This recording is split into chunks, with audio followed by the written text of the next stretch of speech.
Começa agora, Vitrine Literária, com o professor e escritor Francisco Grijó. Tudo sobre literatura contemporânea, temas, autores, obras, debates, análises, curiosidades e bate-papo com autores e editores. Olá pessoal, mais uma edição do Vitrine Literária com Francisco Grijó, pela Rede Vitória, podcast, YouTube. Hoje a gente vai conversar sobre um tema que é caro a muita gente, que é querido a muita gente, inclusive a mim, que é leitura. Como é que o livro chega àquele que interessa? E, em tese, quem é que se interessa por ler hoje? Qual é o papel de um professor? Qual é o papel do aluno? Qual é o papel do leitor? Qual é o papel do escritor e do difusor literário? É um tema que, tenho certeza, interessa não somente a pessoas que gostam de ler, mas a pessoas que escrevem e que querem difundir o seu trabalho. Eu vou contar para vocês uma rápida história. Eu fui secretário de Cultura em Vitória entre 2016 e 2020. E um dia eu fui procurado por um professor da Universidade Federal do Espírito Santo, um professor que era também poeta e cujo primeiro livro eu resenhei. Eu escrevi um texto sobre o primeiro livro dele, chamado Hardcore Blues, um livro que me impressionou muito, um livro de poemas de uma juventude muito vigorosa. Eu também era um jovem, embora mais velho que ele, mas assim, eu também tinha a desesperança sobre a nova poesia feita do Espírito Santo, e quando eu li esse livro, essa esperança renasceu, saber que existiam pessoas ainda que estavam escrevendo bem, com vigor, com força, com potência.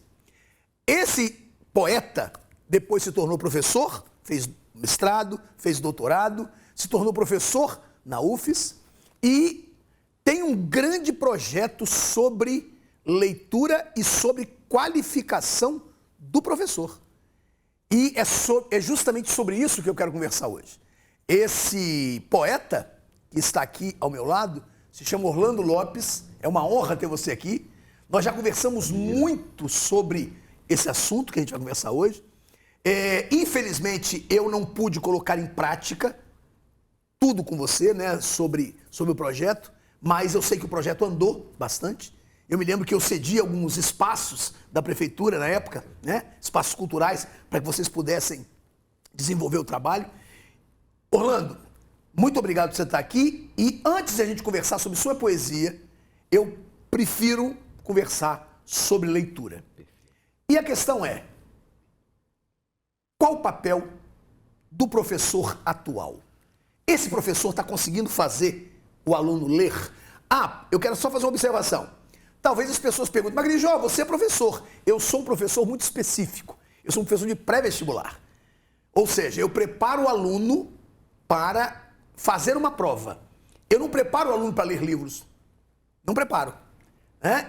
Então, a minha pergunta pro Orlando é, qual o papel do professor e esse professor está conseguindo fazer isso? Primeiro, brigadão aqui pela oportunidade. Sempre muito legal trocar ideia contigo. Bom, vamos direto para o assunto, Professores hoje. Nós temos uma série de questões assim, que é primeiro localizar o que é o professor, A gente tem uma coisa que é uma estrutura social, a gente tem uma coisa que é Ministério da Educação, a gente tem uma coisa que é a história da educação. E quando a gente pensa concretamente no professor, a gente está pensando muito naquele cara que está brigando para conseguir ter aumento de salário. Tem dois universos aí que são muito distintos.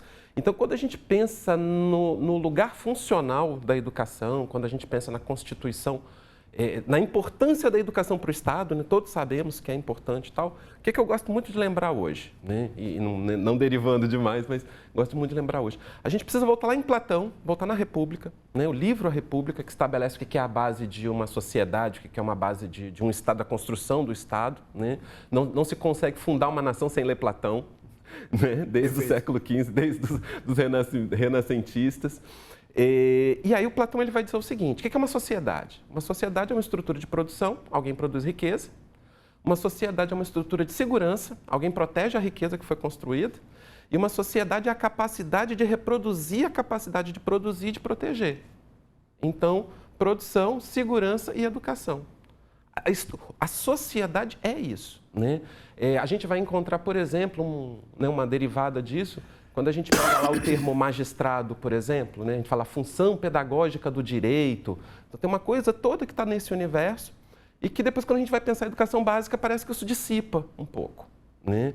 Por quê? Porque a gente passou por um processo de revolução industrial, porque a gente passou por uma política de alfabetização em massa, porque a gente universalizou o direito à educação. Então, a gente tirou a educação do lugar das elites e a gente começou a deslocar a educação para a população em geral. E aí o professor ele fica embolado no meio disso daí, né? A gente fica perdido entre os lugares sociais, né? Onde encaixam a gente com os lugares sociais. Bom, essa é a história da educação, a história do professor. E a gente tem um outro lado, que é um problema da sociedade, um problema não, uma questão, um fato, né, da sociedade hoje, é que a gente está atravessando um processo que a gente chama de disrupção, né?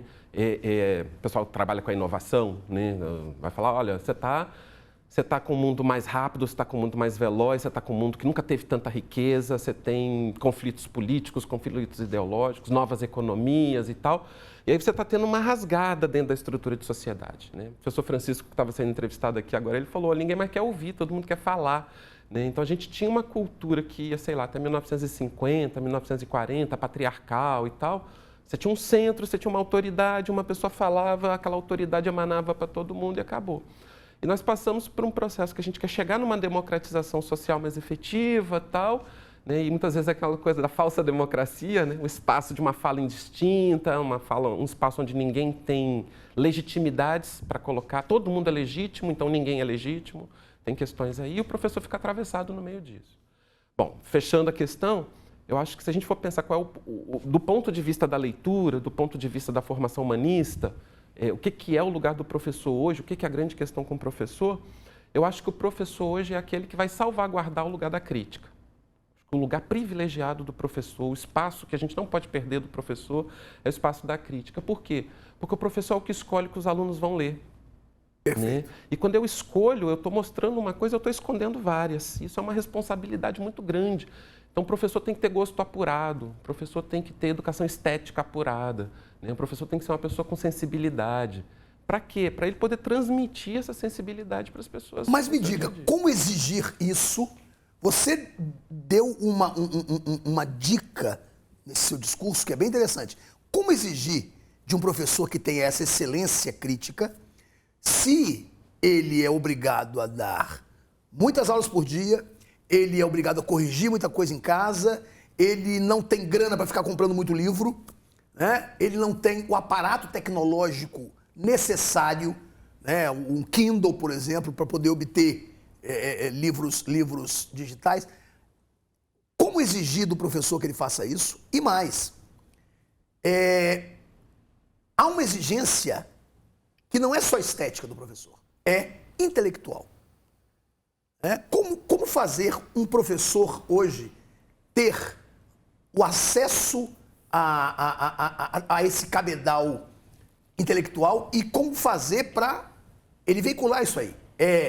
Da forma tradicional, professor e aluno? Como é que é isso?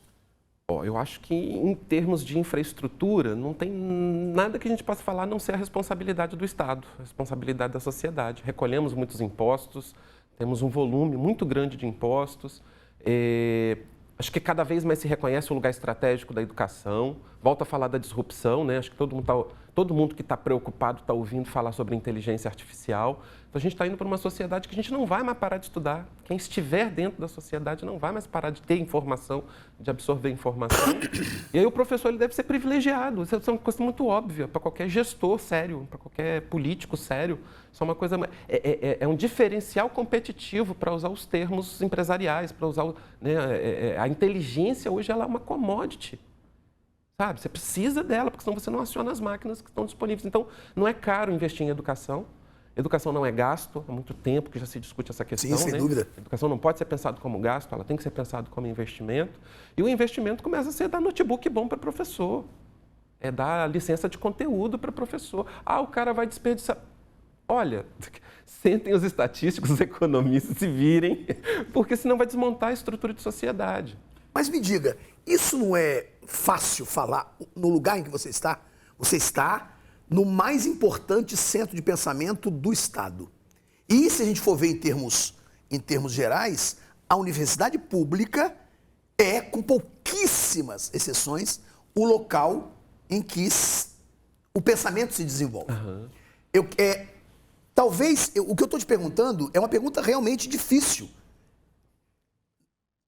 Do lugar em que você está e o professor de ensino fundamental lá do interior do Espírito Santo. O que eu acho que você está perguntando, eu acho que ela pega uma outra questão que é muito ampla também, que é o seguinte: a nossa estrutura de sociedade, ela está numa transição para um que a gente vai chamar de modo de rede, Manuel Castells, né? Então, a gente está falando de rede há tanto tempo, né? Então, a gente está numa migração no mundo, né? Desde os anos 2000, 95, internet e tal, a gente está numa migração efetiva para uma coisa chamada sociedade de informação. E a gente não avalia o que isso vai mudar em redes educacionais, por exemplo. Né? Você acorda de manhã hoje, você quer fazer uma comida, tem ovos na geladeira, você vai, olha um vídeo no YouTube, pega um pouquinho de queijo, uma margarina, não sei o quê, e você faz uma comida de restaurante porque você olhou no YouTube. Então, a gente precisa levar isso às últimas consequências daqui para frente. A gente ficou represando. O Brasil é um país colonialista. O Brasil é um país que ele impediu a comunicação da população, troca cultural, trânsito cultural. Né? A gente tem uma barreira imensa.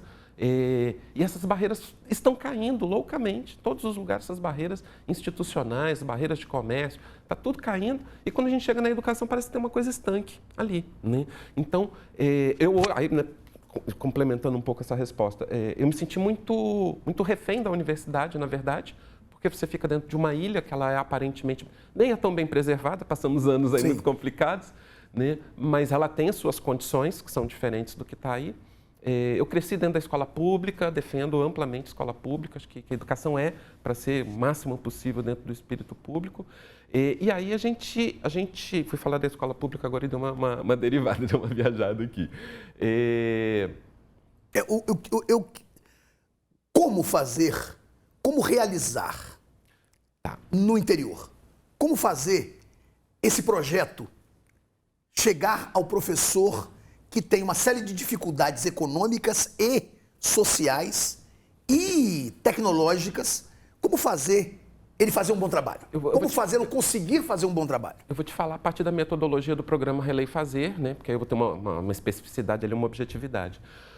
O que a gente está entendendo nos últimos anos e está tentando provocar, né? Então, primeiro, esse lugar da importância do professor. Então, tem uma dinâmica inteira da valorização de magistério que a gente precisa estar considerando. E ela tem os lugares institucionais, mas ela tem também suas relações de classe, né? Nós, como classe profissional, a gente precisa se enxergar. E aí, no programa Relei Fazer, a gente está solucionando isso um pouco, recuperando um conceito, que acho que você vai lembrar um pouco da história da linguística, que são os círculos, né? Círculo linguístico de Praga, né? Círculo bakhtiniano, que funciona na UFES, é ativo, né? Círculo lacaniano. E aí a gente está recuperando a coisa do círculo pelo viés dos mediadores de leitura. É isso então, nós aí. Precisamos... Esse mediador que eu quero entender, queria que você explicasse, porque é uma ideia sensacional. A mediadora já está aí, né? É uma coisa que a gente já faz, mas fica essa coisa da especificidade, né? Encontrar qual é a diferença da mediação para a aula, por exemplo. Isso, exatamente. Né? Essas diferenças. Mas, assim, primeiro essa questão de integração, né? O que a gente está fazendo? Pela UFES, pelo programa Relei Fazer, nós estamos buscando uma série de parcerias com secretarias municipais de educação. Estamos apostando nas formações continuadas, né? Vamos estudar a vida inteira. Os nossos contratadores, nossos contratantes, eles têm responsabilidade, as redes públicas de ensino têm uma responsabilidade de formação continuada.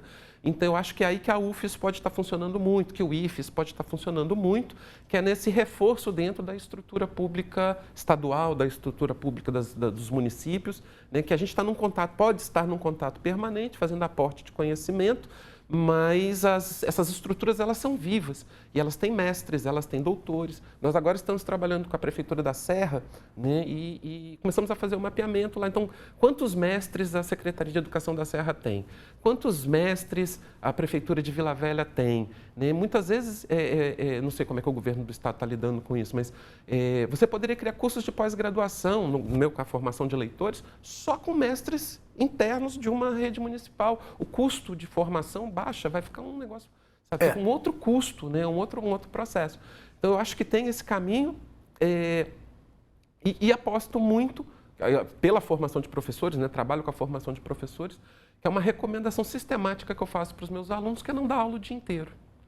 Aprendam a fazer revisão de texto, aprendam a fazer produção cultural, aprendam a fazer alguma outra coisa. Se você gosta muito de trabalhar em silêncio, aprende a fazer uma coisa que você vai estar com o público uma parte do dia, para você ficar em silêncio uma parte do dia e uma parte em relação social. Você está dando aula para 300 pessoas por dia e tal, tenta arrumar uma coisa que te dê grana, que te dê dinheiro, mas que ela te deixe trabalhar sozinho, por exemplo, a revisão de texto. Né? O mediador de leitura de grupos pequenos, né? Essa coisa de trabalhar com poucas pessoas ali. E aí eu volto a te dizer, tem um apelo inteiro pela legislação, o que falta é vontade política para executar o suficiente para que esse nicho de mercado apareça efetivamente para os professores. Como é que a internet é utilizada nessa ideia de mediação? Tá. Primeiro, assim, em relação ao mediador especificamente, eu vou falar a diferença que eu gosto muito de marcar, para que acho que simplifica, né, assim, para as pessoas entenderem. Eu gosto de dizer que o mediador de leitura, ele é como um árbitro de futebol. Né? Você reúne um grupo de jogadores para bater uma pelada, solta uma bola, deixa a galera ficar ali, mas na hora que alguém dá uma canelada, você dá uma levantada e bota o jogo para acontecer de novo. Mas o problema é que no jogo de futebol, independentemente da canelada, existem regras. Isso. E para a leitura? E para a literatura, existem regras? A leitura, ela tem, primeiro essa coisa, a diferença entre interpretação e impressão, né? A gente vai para impressões de leitura que está ali. A regra é a regra de comunidade linguística, que é uma coisa muito curiosa, porque quando você junta 4, 5, 6 pessoas, você começa a formar uma coisa que ela vai levar para uma dinâmica de consenso. Pode ser de senso, mas normalmente é de consenso. Então, quando a gente começa a falar e ouvir o outro, essa coisa da dificuldade hoje da escuta coletiva que a gente tem, mas quando a gente começa a entrar nessa dinâmica de toda semana, todo mês, estar parando com alguém, né? Eu li uma coisa e o outro, a gente tem uma referência comum que não é a nossa opinião imediata, você tem um referente externo. Então, nós estamos criticando alguma coisa, pô, não gosto do que o Grijó fala, Grijó não gosta do que o Orlando fala, é uma coisa. Agora, Grijó não gostou do Machado de Assis, Orlando não gostou do Machado de Assis. A gente para de olhar um para o outro, a gente começa a olhar para um terceiro. E isso, ao longo da dinâmica, isso vai criando uma potencialização e vai criando uma tendência ao consenso. Porque você vai tendo os pontos de estranhamento que vão acontecendo na leitura, mas a tendência do grupo, quando ele está funcionando, a tendência do grupo é se apegar naquilo que está consolidando na opinião. Eu me identifico com o que ele falou, é mais importante do que o que eu não me identifico quando tem o círculo e quando tem diálogo. Maravilha. Eu vejo, eu vou tentar fazer um gancho justamente com essas comunidades que aparecem na internet, seja no Instagram, seja no YouTube, seja no Twitter, comunidades que têm por objetivo ler e discutir o texto, sem nenhum tipo de metodologia, em que cada um expõe o que achou, mas sempre há um mediador. E esse mediador pode não ser um mediador pré-estabelecido. Pode ser um mediador que tenha surgido durante o papo. Mal comparando, o que você me diz desse tipo de ação na internet? Ela é fantástica, necessária, básica, sabe? Ela tem que estar sendo estimulada, ela tem que estar sendo provocada, porque o domínio do processo de leitura não pode ser institucionalizado demais. A gente vai falar, poxa, a gente está construindo um projeto que se pretende, né, de universalização dos direitos do homem, igualdade, liberdade, fraternidade, democracia. A gente tem que criar o espaço, os espaços autônomos, os espaços independentes. E aí a gente tem que ter os espaços de regulação. Então, hoje a gente fala muito em ecossistema, né? Uma das palavras. Ecossistema é diferença de pensamento. Certo, claro. A gente não pode perder a diferença de pensamento. É diversidade mesmo. Mas não pode virar loucura, né? Não pode virar conversa de malucos. Então, assim, a função da universidade, a função da academia, ela tem que se transformar um pouco para esse papel. Porque a gente hoje não está mais num lugar de estar naquilo que era a universidade do século XX, né? Que a gente está ali num centro em que a gente produz e conserva todo o conhecimento. O conhecimento não está sendo mais produzido imediatamente dentro da universidade. Nenhuma revolução tecnológica hoje está brotando estrito senso dentro de uma universidade. São as startups, né? Vale do Silício. Tudo bem, tá. A revolução tecnológica, mas a filosofia, a literatura, a arte, elas continuam brotando da academia. Por exemplo, a economia, eu sei que a economia, que já brotou da academia, já brotou das universidades, né? Com Keynes, com aquela rapaziada, Hoje, a economia, ela é burocracia política. Ela nasce da política, né? Mas existem elementos que nascem da universidade. Né? Eu me lembro que e eu acho que você também, Orlando, a universidade foi fundamental pra gente. Total. Ela foi formadora, né? Eu descobri coisas na universidade que eu não descobriria em lugar nenhum, em nenhum outro lugar. E então, a universidade, ela tem o seu papel na parte da arte e, portanto, na parte da literatura. Porque a leitura não é só literatura, mas a literatura, ela é leitura. E como é que entra a literatura especificamente? Então, assim, a gente tem uma coisa que se coloca, que é assim, a relação do desenvolvimento do conhecimento em ciências humanas e ciências exatas. Nas ciências exatas, a gente costuma ter uma impressão de que o conhecimento ele passa por um processo de obsolescência, né? Eu não construo mais pontes como eu construía no século XVIII, as técnicas evoluíram, elas mudaram. Eu não faço uma cirurgia como eu fazia no século XIX. Mas, claro que tem um interesse que é histórico, né? Eu vou começar a estudar medicina, eu vou começar a estudar engenharia, tem um percurso de pensamento ali, de construção de pensamento, mas sendo pragmático, né, e tal, eu vou construir ponte com conhecimento contemporâneo. E quando a gente vai para as humanidades, é como se a gente tivesse um rocambole, né? A coisa mais atual que eu posso estudar de literatura no século XXI, muitas vezes vai ser Platão.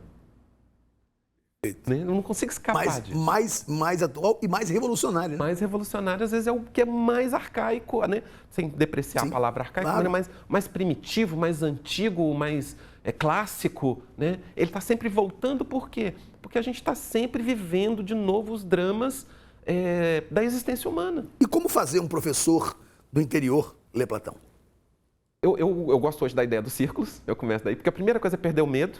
Eu não vou ler Platão porque é difícil, eu não vou ler Platão porque eu não conheço, eu não vou ler Platão porque eu não vou ler. Se você traz o cara um dia para uma jornada, você traz o cara um dia para um treinamento, não sei o quê, você não pergunta para ele, você dá um parágrafo do Platão para ele, junto com alguém que gosta, né? Junto com alguém que quer envolver a coisa e tal. É isso. Maravilha. Aí vai embora. Eu acho sensacional, porque eu vivo o meu mundo literário, didático, ele é a parte. Ele não é nem universitário, porque ele é pré-universitário, e ele não é ensino médio, nem ensino fundamental. Ele é um mundo muito cruel ali, né? Porque eu tenho um programa que eu tenho que cumprir, com estéticas literárias estabelecidas e fazer o aluno saber interpretar. Né? E quando eu faço o aluno saber interpretar, eu coloco muito a minha visão, a minha interpretação, e tento buscar a dele. Essa ideia de mediação, ela é tremendamente democrática, né? Porque você busca o cara, você busca o interlocutor e o que ele pensa do texto. A gente usa muito a referência ao Bakhtin, né, ao dialogismo, e a gente, pedagogicamente, a gente tem muita dificuldade de materializar o diálogo. Né? Diálogo não, a ideia do dialogismo, né, o que ele representa como estratégia de pensamento, porque a gente vem de uma educação inteira que ela é o tempo todo expositiva. Né? Ela é o tempo todo monológica. Né? A gente cresceu dentro de uma escola que foi fundada por jesuítas. Né? Então, a gente quebrar isso desmonta todo um aparelho do que a gente tem de certezas, por exemplo. Né? Porque a gente entra numa conversa, a gente entra numa discussão, tradicionalmente, né, a dinâmica da cultura brasileira, eu nunca morei em outro país, né, conheço só o Brasil, a gente já entra numa discussão com o pé meio marcado do que a gente tem e que a gente não pode abrir mão na discussão. Eu entrei, né, é uma disputa, né, disputa retórica, né, não por acaso, é uma disputa retórica. E quando a gente vai para negociar coisas que são muito concretas, né, aquela coisa da esperteza, né, do jogo de cintura da negociação, eu entrei com esse ponto. E aí tudo que o outro fala parece que vai batendo e vai desmanchando nisso que a gente colocou ali. Quando a gente está negociando dinheiro, quando a gente está negociando propriedade, trabalho e tal, isso é verdade, ok, faz parte da vida, é um cenário da vida. Agora, quando você está discutindo com uma namorada, quando você está discutindo com seu pai, quando você está discutindo com sua mãe, se você bota essa barreira, é um fight, você cria um fight eterno. Perfeito. Então, a escuta, ela é um espelho que a gente precisa ter dentro da cabeça da gente. E aí vem, a mediação, ela facilita isso muito. Porque eu volto a dizer, você começa a estabelecer um objeto que não é imediatamente nem um sujeito, nem um outro. É o fundo da cultura, é o objeto da cultura. Maravilha. Orlando, esse papo aqui vai chegar a muitos professores. Tá? Tomara. Vai chegar. Não, vai chegar, porque eu envio para muitos professores. Você tem circulação? E eu queria muito saber o seguinte, se as pessoas quiserem conversar com você sobre o assunto, professores, escolas, que queiram debater o assunto, como que elas fazem? Como que elas encontram você? Existe um telefone, uma rede social? Porque quando você falar, isso vai aparecer na tela. Beleza, beleza. A gente tem um perfil no Instagram, que é o Reler e Fazer ES. Né? Reler e Fazer ES. Tudo direitinho. Tem o meu perfil pessoal também, orlandolopes.es, Orlando Lopes ES também. E a gente tem um site na internet, que eu acho que é o ponto de referência principal, né? Que é relerfazer.org. Se procurar no Google, né? Vai aparecer, ele está numa busca boa ali, ele retorna rapidinho. E ali tem o site, tem as informações, tem a agenda do programa. Ótimo. E estamos muito abertos a conversar. Ótimo. Muito obrigado, Orlando. Eu vou chamar você aqui numa outra oportunidade para a gente falar sobre poesia. Porque existe o Orlando Poeta, autor de Hardcore Blues, autor de Oxidentia, e eu quero muito que o Orlando volte aqui. E ele voltará, eu tenho certeza. Pessoal, muito obrigado. Mais uma vez, Orlando, valeu, cara. Venha sempre. Você será sempre muito bem-vindo aqui. Pessoal, até semana que vem, mais uma edição do Vitrine Literária com Francisco Grijó. Um grande abraço a todos. Valeu, gente. Você ouviu Vitrine Literária, com o professor e escritor Francisco Grijó. Tudo sobre literatura contemporânea, temas, autores, obras, debates, análises, curiosidades e bate-papo com autores e editores.